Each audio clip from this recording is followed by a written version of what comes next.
50 साल में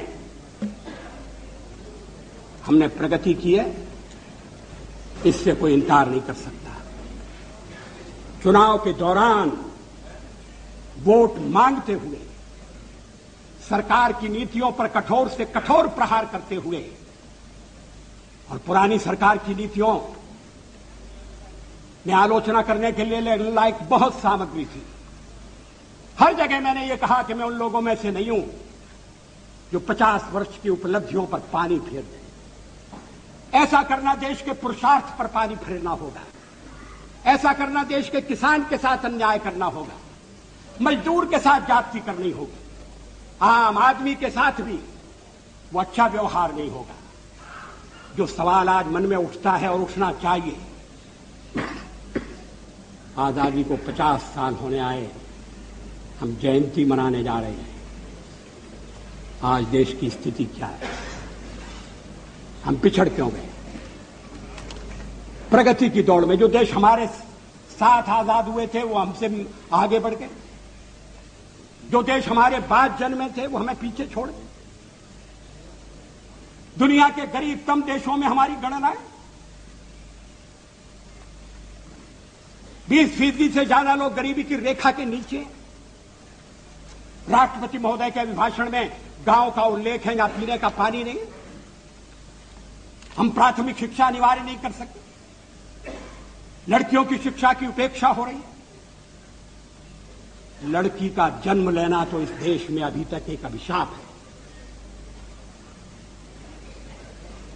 क्या सरकारी कदम उठाकर समाज में जागृति पैदा करके, क्या सब लोगों को जुटाकर, ये तो ऐसा काम है जिसमें कोई दलबंदी के लिए स्थान नहीं। हम देश का नक्शा नहीं बदल सकते।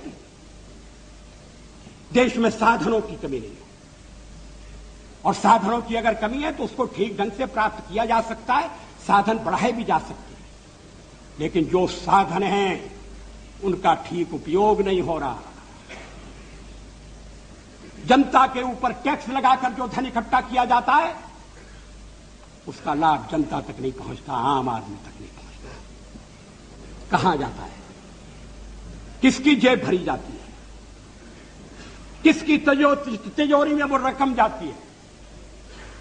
विदेशी बैंकों में धन जाने का सिलसिला अभी तक क्यों कायम है? उसको रोकने के लिए क्या कदम उठाए गए? हम विदेशी पूंजी के लिए प्रयत्नशील है। विदेशी पूंजी आए, और अगर विदेशी पूंजी आती है अच्छे ढंग की टेक्नोलॉजी के लिए, इंफ्रास्ट्रक्चर के लिए, आयात निर्यात को बढ़ाने के लिए, तो कोई आपत्ति नहीं करेगा। मुझे विश्वास है कि हमारे कम्युनिस्ट मित्र भी आपत्ति नहीं करेंगे। लेकिन क्या देश के भीतरी साधनों का अधिकतम उपयोग हो रहा है?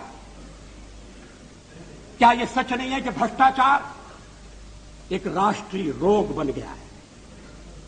मुझे याद है स्वर्गीय राजीव गांधी ने एक भाषण में कहा था कि मैं दिल्ली से 1 रुपया भेजता हूं, मगर जहां रुपया भेजता हूं वहां पहुंचते पहुंचते 19 पैसे रह जाते।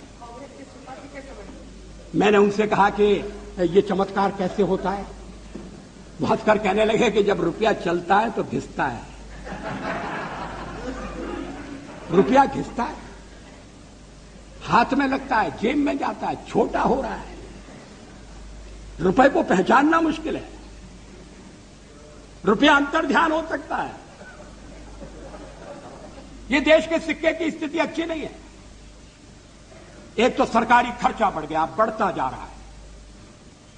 उसको बिना कम किए, और कम करने के लिए आम सहमति चाहिए, सर्वदलीय सहयोग चाहिए। कोई एक दलीय काम नहीं कर सकता। हां, हमारे पुराने प्रधानमंत्री नरसिंह राव जी अगर अपने को स्थिर करने के बाद इस दिशा में थोड़ा प्रयत्न करते तो सफल होते,